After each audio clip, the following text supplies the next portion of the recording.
Hello, family, and welcome to another segment here of Sound Mind. My name is Brian Collier, your host, and I am so glad that you are here with us today.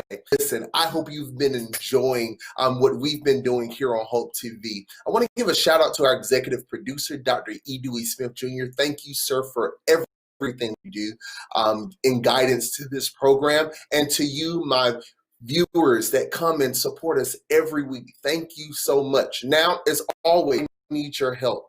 I need you to share this stream right now with 5 people. I need you to do it right now. Whether you're on YouTube, Facebook, Apple, Twitch, whatever format you're watching on, make sure you share this. This is a segment today you don't want to miss. On Sound Mind today, we have an amazing guest. He's been here with us before. Dr. Gideon Winfrey has been in mental health counseling for over 24 years and counting. Originally from Los Angeles, California, he is now a native of Decatur, Georgia.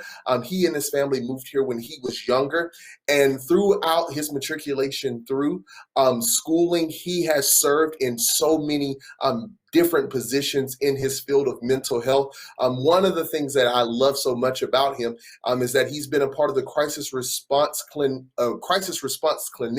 for the federal government and the lead therapist for the House of Hope Atlanta. He is married to his elementary school's crush, the Queen Latoya, and he has 4 beautiful children. You welcome today to Hope TV Sound Mind, Dr. Gideon Winfrey. Hey. Hey, my friend, how are you today, sir? I'm blessed, good brother. Good to see you and be with you one more time. Good to see you. Good to see you as well.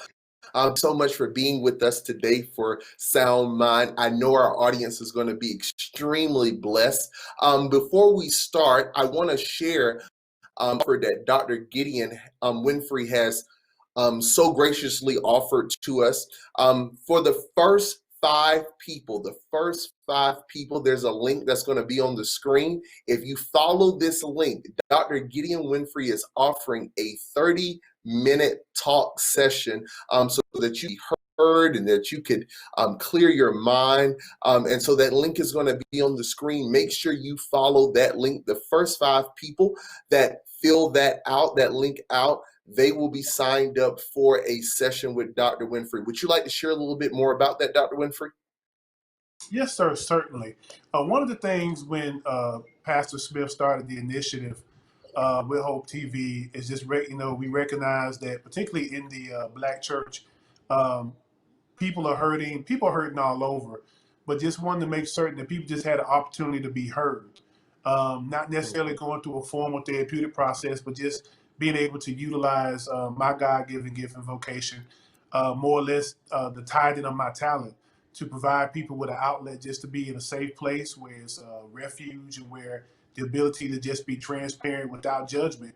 And hopefully and prayerfully, because it is no obligation, it may lead them to want to further, not with me, but somebody else is utilizing the gift that therapy and the safety and counsel can provide. Well, we're appreciative of that, Dr. Winfrey. Once again, that link will be provided for you. The first 5 people who fill that form out and follow that, you will get information regarding your free 30-minute session with Dr. Winfrey. And let me tell you, you will definitely be excited about the outcome. Well, Dr. Winfrey, our world has literally been flipped upside down. 2020 has been crazy, starting with Kobe Bryant into COVID-19, and now we are seeing Will Smith quoted it. I'm not sure if he's the originator of it, but racism isn't new. It's just being filmed now. And Dr. Winfrey, what's happening right now, we started last year with Jean, this year Ahmaud Arbery, George Floyd, Breonna Taylor, and then a few weeks ago, Rashard Brooks.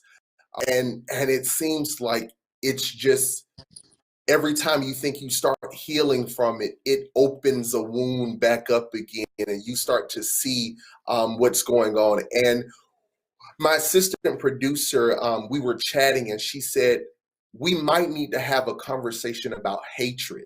And so I'm not sure if you're familiar with it, but at the same Wendy's where Rashad Brooks was murdered, there was another shooting. An officer came on the scene to help, and the Black individuals of that community ran that officer away because they didn't even want his help. Dr. Winfrey, can you help us with just fleshing through what hatred, where that takes us, how far that can take us? You know, good brother, it's ironic that you asked that question, because as you was sharing the sentiment with me, I thought about, I think one of the greatest examples of where hatred can take you is the actual uh, historical reference of Lucifer being cast out of heaven. Mm, Hatred can make you turn against the very thing that created you. And mm, hatred is the spawning field for so many other adjectives that have to do with anything that's uh, counter God, antichrist, anything that's not productive. And so when you think about it, you utilizing that example as far as Lucifer being cast out, it's because of the feeling of inadequacy, the feeling of not being seen equally, the feeling of just jealousy. So when you look at a lot of what's going on, those are mutual feelings and expressions that are shared by not just Black people, but then also white people and other people as well. And when you put all that mhm, into a city, even though they say Atlanta is a city too busy to hate, when you put it all in the same environment and it is not being addressed, and then you mhm, have governmental entities that are gaslighting it. All it takes is one small spark, not even a flame, but just one small mhm, spark, and then you have a situation that you have now. And once that fire starts, it's very difficult to contain. It's ironic that utilizing a fire mhm, reference, being from California, a lot of times, California is known for the dry fires and the wildfires. And one of the mhm, things that fire fighting entities do is they realize that sometimes you have to let the fire burn itself out. mhm, mhm, And this is one of those dynamics where um, letting the fire burn itself out does not mean letting it be reckless, but guiding the fire. How are we utilizing this as a mhm, positive momentum as far as the change? And then, particularly from a spiritual regard, a lot of what we're seeing now can be actually traced back to biblical references, even going back to mm. Genesis. And this is something that my Okay. wife Latoya and we talk about this kind of stuff a lot. So it depends on which lens you want to look at it from. So I'm so glad you said that. I love your analogy of the fire because that's really what we're seeing. We're seeing something that's almost to a sense seeming uncontrollable, and it's scary. Like your hatred isn't just a Black thing that comes Mm-hmm. from racism and oppression. We have people from a biblical standpoint. Cable and the hatred that was just seemingly naturally there, but we have siblings who hate each other. We have parental um, functions with parents and children that hate each other, co-workers, friends that there's hatred, arch rivals, there's hatred. So I want to take a look within ourselves and for the people that are watching with us today, what are some things that we can do to identify when we've reached that level of hatred? Because and help me if I'm wrong here, we don't start off at hatred. There's some things that build up to hatred. Mm-hmm. Well, one of the things we have to do is be honest and transparent about our feelings. And one thing that I am a pro advocate of is ownership of feeling. Um, Mm-hmm, when you feel yourself experiencing something that I teach those that I work with, and something that I practice in my own life, is being aware of that feeling, but then having the self dialogue first. Before we have any external dialogue, we have to have the self dialogue. But then the self dialogue has to be a vertical sense, meaning conversations that we have with God, but then also conversations that we have with ourselves, and really being honest with ourselves and saying, hey, why does that bother me? And being able to really answer mm-hmm, that. But then when you have that answer, connecting that to your feelings, because a lot of times when people react out of feelings of hatred or anything that is negative, it's normally because they haven't gone through the processing of what that circumstance was that led to that. So a lot of times Mm. when we see riots and whatnot, you're seeing the reaction. You're not seeing a response. You're seeing, and it's a difference between a reaction and a response. The response oftentimes is overlooked because that requires us to do the work of self.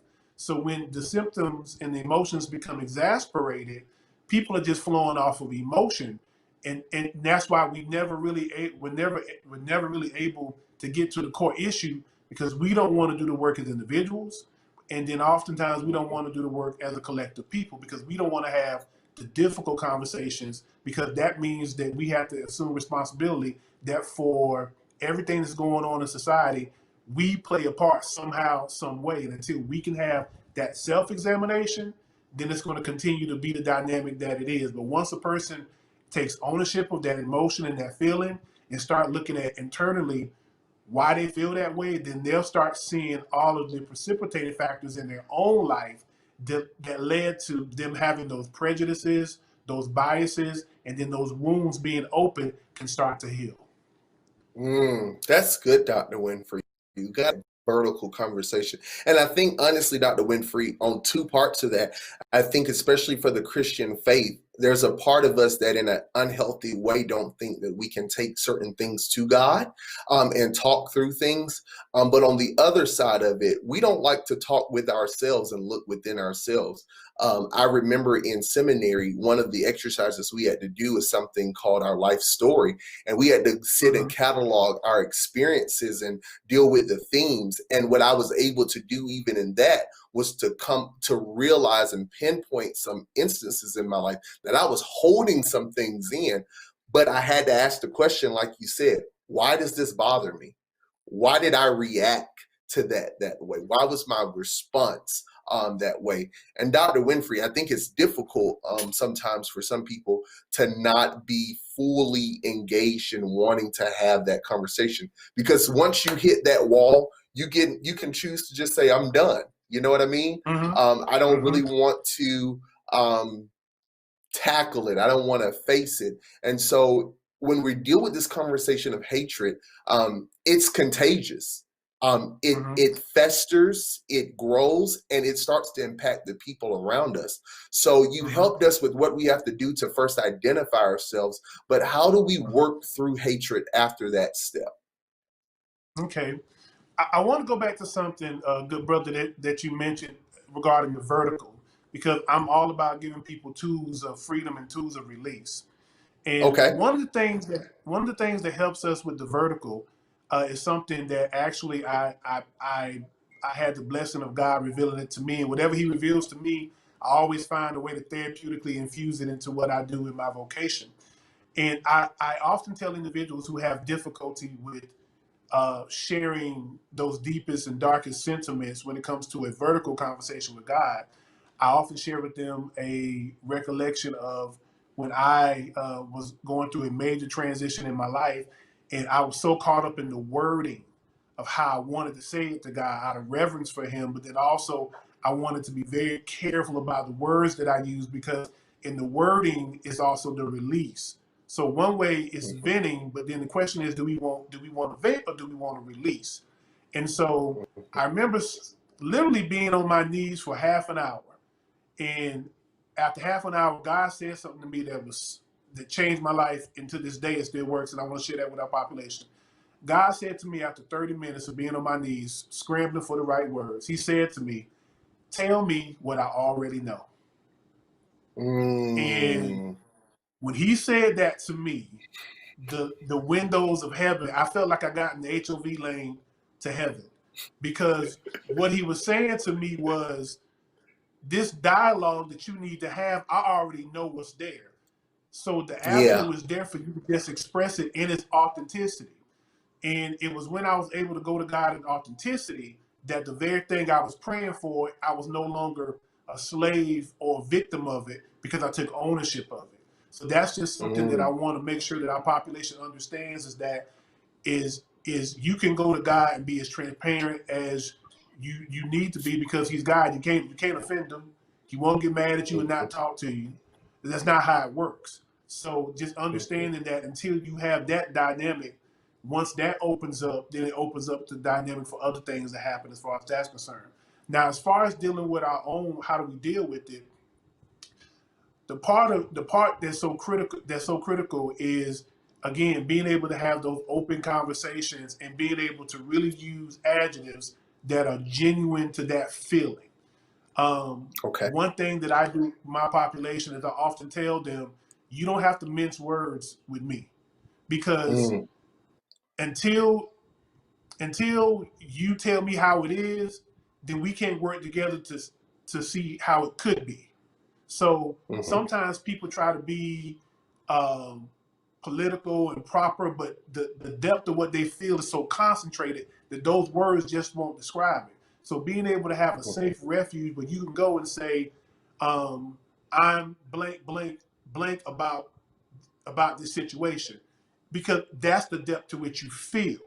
And when you have that mhm, environment and you release that, now we can look at how do we take that and make it constructive. It goes back to the example mhm. of controlling the fire. That fire, uncontrolled, can burn and destroy. But if we can recognize that some things need to burn, some things need to Yeah. be a self-burning. And once we Mhm, self-burn, mhm, then we know how to guide the fire from there. So until mm. we're able to do that, then we'll just have a lot of situations that will occur within ourselves and in our community, that we end up burning down legacies instead of using it to burn down land in order to build future legacies. We we allow our hatred to burn down legacies. Whoo, Dr. Winfrey. I hope this is blessing y'all today. I hope this is good. Go in the comments, tell us what you're thinking right now. Help add to this conversation, Dr. Winfrey. It's here's the reality though. There's a group of people right now of all generations that in the middle Mm-hmm. of this Black Lives Matter movement, they are okay with having a hatred because they feel like it's justified. And like you said, it's Mm-hmm. not just a Black person thing. There are whites on the other side of this same conversation that have an inner hatred and feel like they are rightful so to have that hatred. But then you have individuals who have experienced traumatic events such as being raped or molested, or someone turning on them and hurting them, and they feel justified in their hatred. They feel like it's okay and right thing to do. What do we say to individuals like that, or what can you share with individuals who feel like they have the right to be angry and have that hatred in them?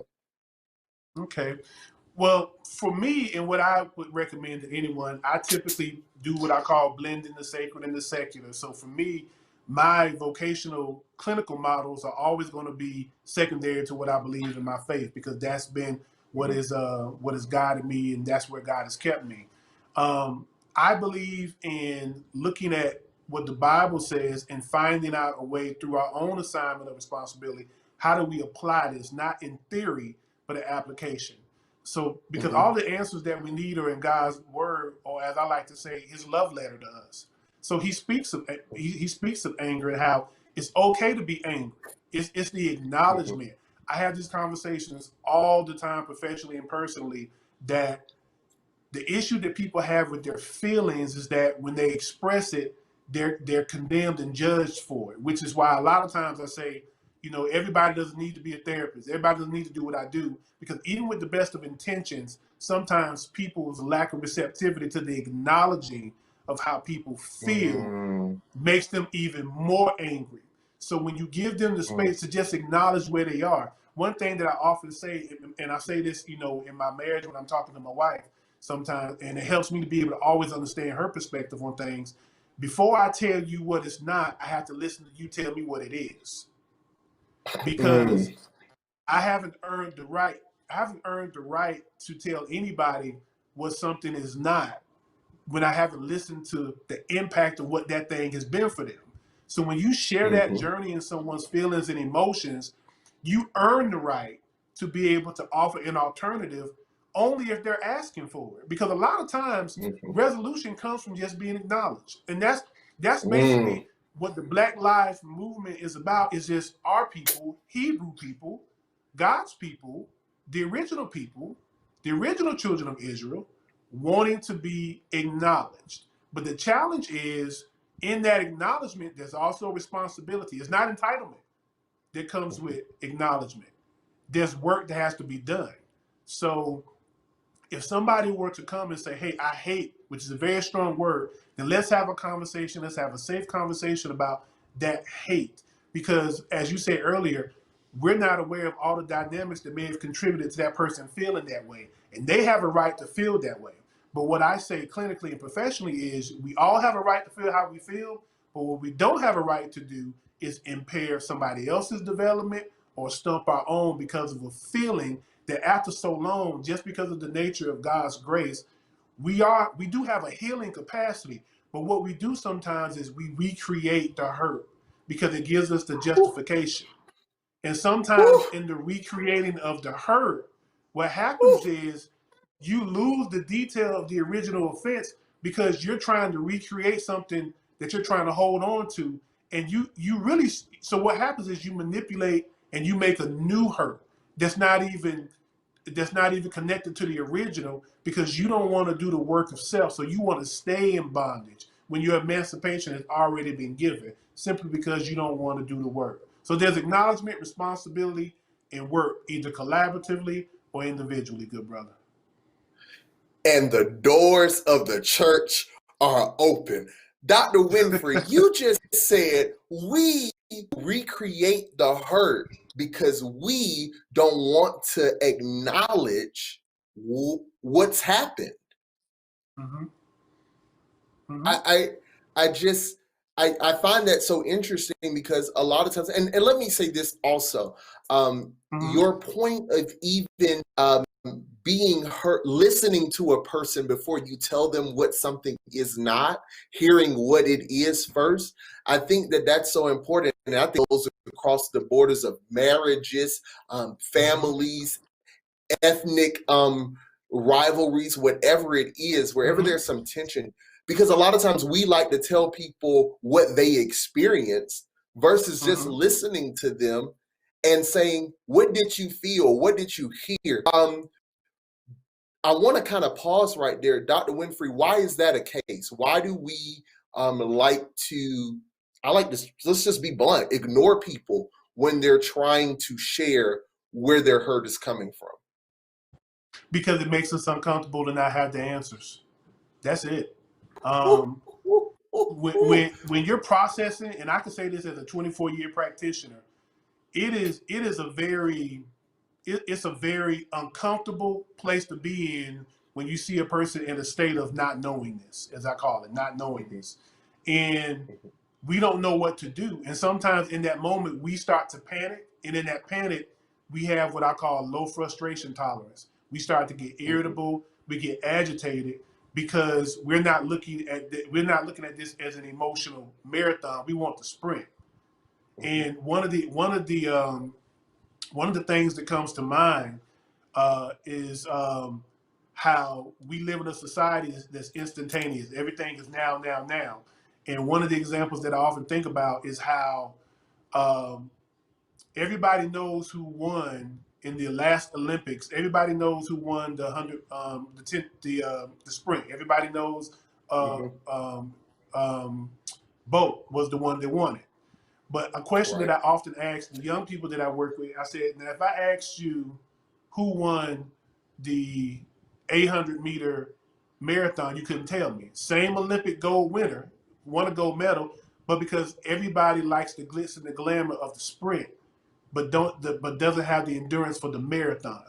So in a society that we live in, everything being immediately given to us, it's robbed us of the resiliency that comes with the journey.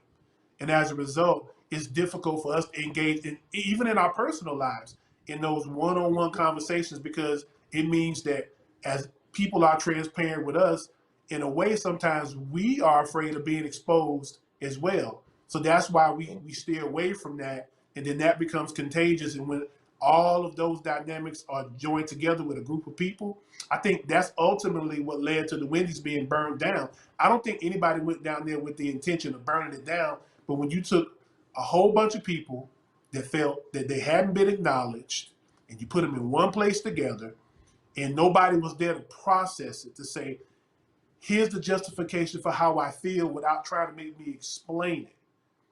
And all you needed was one situation, and lo and behold, here we are where we are. Dr. Winfrey, we are sitting on your couch now. Family, our time is running out so quickly, but Dr. Winfrey, we're sitting on your couch right now, and you're speaking to our hearts about hatred.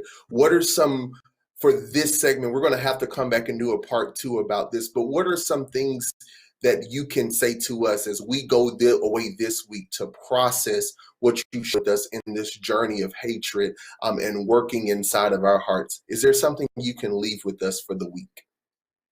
Certainly, good brother. There is a 4-step progressive program that I have this called the 4 A's. And basically the 4 A's are awareness, acceptance, attitude, alteration.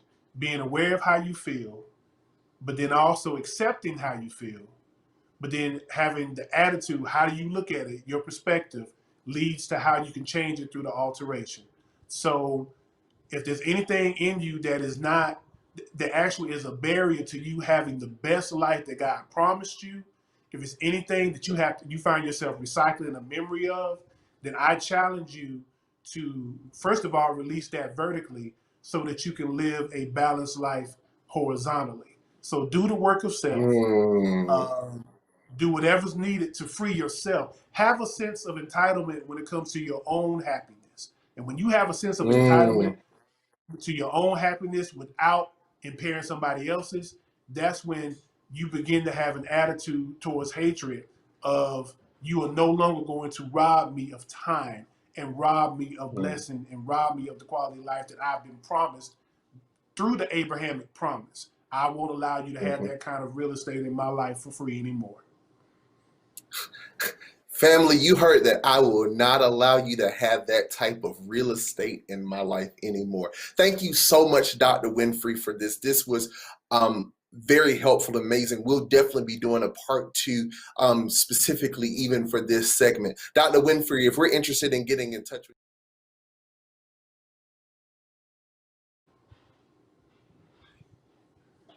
Dr. Winfrey, if we're interested in getting in touch with you, how would we do that?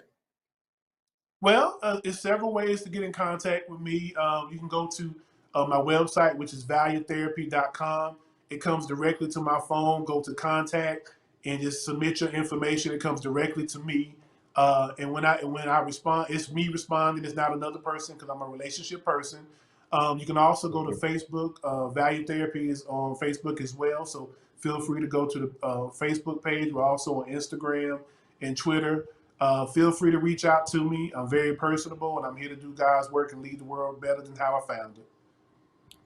Thank you so much, Dr. Winfrey. Family, remember the first 5 people that fill out the that's attached to the link that's right here on your screen. Go to that link, fill out the form. The first 5 people will get a 30-minute meeting session just to vent, and then from there you will have some steps forward. But thank you so much, Dr. Winfrey, for being with us today. And family, thank you so much for tuning in today. Don't forget to be here again for our next segment of Sound Mind. But until then, take care and be in good health, not just physically, but mentally and emotionally. Until next time, take care.